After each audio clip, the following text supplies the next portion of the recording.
Selamünaleyküm. Bugün miladi 1 Ağustos 2022 Pazartesi, Hicri 1444 3 Muharrem. Günün ayeti.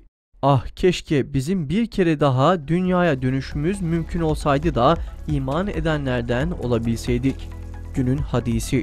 Allah hayatında cimri, ölümü anında cömert olan bir kimseden nefret eder. Tarihten haberdar olmak için tarihte neler yaşandı hep birlikte bakalım. 1326 Osmanlı Devleti'nin kurucusu ve ilk sultanı Osman Gazi vefat etti. Osman Gazi 1258'de o zamanlar Anadolu Selçuklu Devleti topraklarında yer alan Söğüt'te doğmuştur.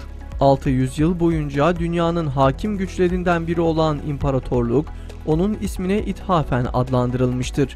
1299 yılında Anadolu Selçuklu Devleti'nin uçbeyi olmaktan çıkıp bağımsızlığını ilan etmiştir. Moğol istilalarından kaçan Müslümanların beyliğine sığınmasıyla siyasi ve askeri gücü artmıştır. Çöküş döneminde olan Antik Roma İmparatorluğu'nun doğu kolunun yerini zamanla Osmanlı İmparatorluğu almıştır. 1894 Japon İmparatorluğu Kore için Çin'e savaş açtı. 1. Çin-Japon Savaşı, Çin-Çing Hanedanı'yla Meiji dönemi Japon İmparatorluğu arasında Kore'nin hakimiyeti üzerine gerçekleşmiştir. 1944 Üstad Bediüzzaman Denizli'den Emirdağ'a sürgün edildi. Hayatı sürgün, hapishane ve eziyetlerle geçen Said Nursi Hazretleri bu çile dolu hayatı boyunca çıkmaza ve bataklığa düşmüş 20. asır insanına reçeteler aradı. Tüm İslam dünyasının halen dahi istifade ettiği ve yol göstericiliğine başvurduğu Risale-i Nur Külliyatı bu çileli hayatın en büyük semeresidir.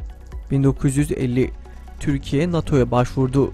Kısa süre içerisinde NATO'ya kabul edilen Türkiye, sadakatinin nişanesi olarak ABD'nin yanında Kore Savaşı'na katılmış ve binlerce kilometre ötede hiç tanımadığı topraklarda askerlerini feda etmişti.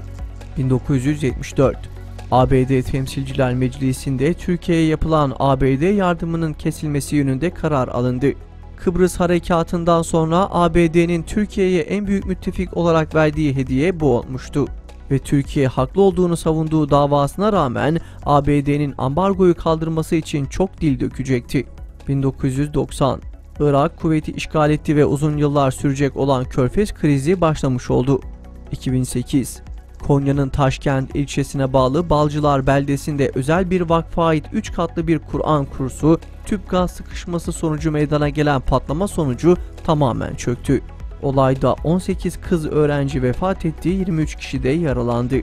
2014 Han Yunus'a bağlı Huza semtinde birçok evde işgal askerleri tarafından yakın mesafeden kafasına ateş edilerek katledilen Filistinlilerin cesetleri bulundu.